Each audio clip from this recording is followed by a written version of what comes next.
Talks aimed at achieving a ceasefire and hostage release deal in Gaza have begun in Qatar as the Palestinian Ministry of Health put the death toll in Gaza at 40,000 since the October 7 attacks on Israel. International pressure for a ceasefire has intensified, with hopes a deal could prevent Iran retaliating for the killing of a Hamas leader on its soil last month. The UN High Commissioner for Human Rights says the Palestinian death toll is a grim milestone for the world. Most of the dead are women and children. This unimaginable situation is overwhelmingly due to recurring failures by the Israeli-defense-forces to comply with the rules of war. Zaha Hassan is a human rights lawyer and a fellow at the Carnegie Endowment for International Peace. She joins us now live from Washington, D.C. Zaha, very good morning to you. So Egyptian officials are already talking about significant obstacles here. What are the obstacles? Look, the biggest one is that there hasn't been a meeting of the minds between Israelis and Hamas. Israelis have clearly in the man of the Prime Minister, Benjamin Netanyahu, has been clear that he's not interested in a permanent ceasefire. This is what his defense minister has also said and criticized him for. This is what the families of Israeli hostages in Gaza are protesting about outside of, on the streets in Israel, is that they demand a ceasefire agreement be reached. One was agreed to in May, and we're just waiting for implementation. And that's what purportedly is happening in Doha, an agreement around how to implement this ceasefire. But the prime minister has been clear that he's not interested in that. And I think what's really happening in Doha is, just as you said at the top of this, it's really about de-escalating the regional tensions. It's about getting Iran to not retaliate for Israel's assassination of a Hamas leader on Iranian territory. And that makes it all the more urgent, doesn't it? The threat of that.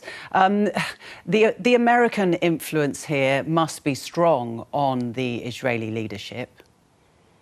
The U.S. has all the leverage here. The U.S. is Israel's principal weapons supplier. The U.S. provides Israel with diplomatic cover at the UN Security Council.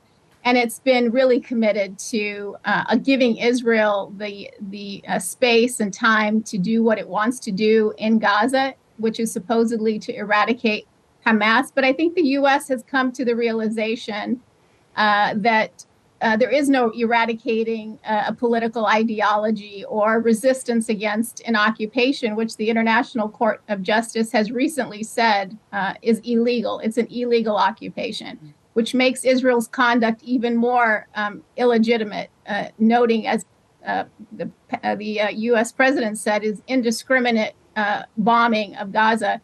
And so the problem has been really that the U.S. has been unwilling to use that leverage. And so we're where we are today.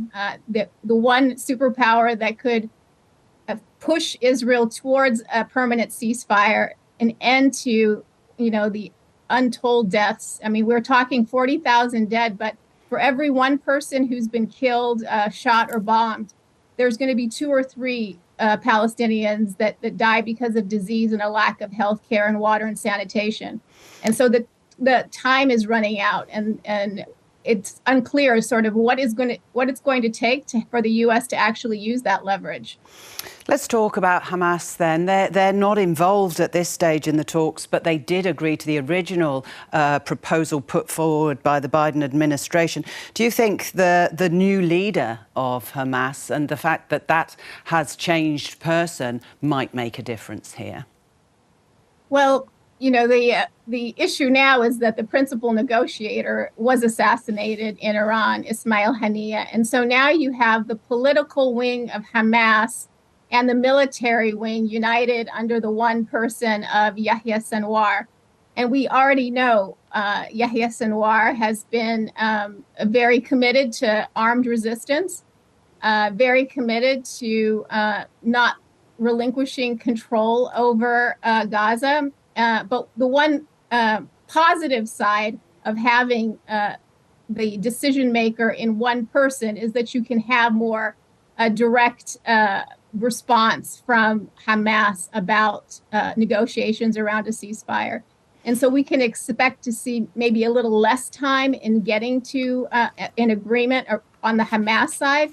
But again, what we're left with right now is how do we move towards implementation when you have an Israeli leader in Benjamin Netanyahu, whose political survival depends on him maintaining and continuing the war on Gaza. Zaha Hassan, thank you so much.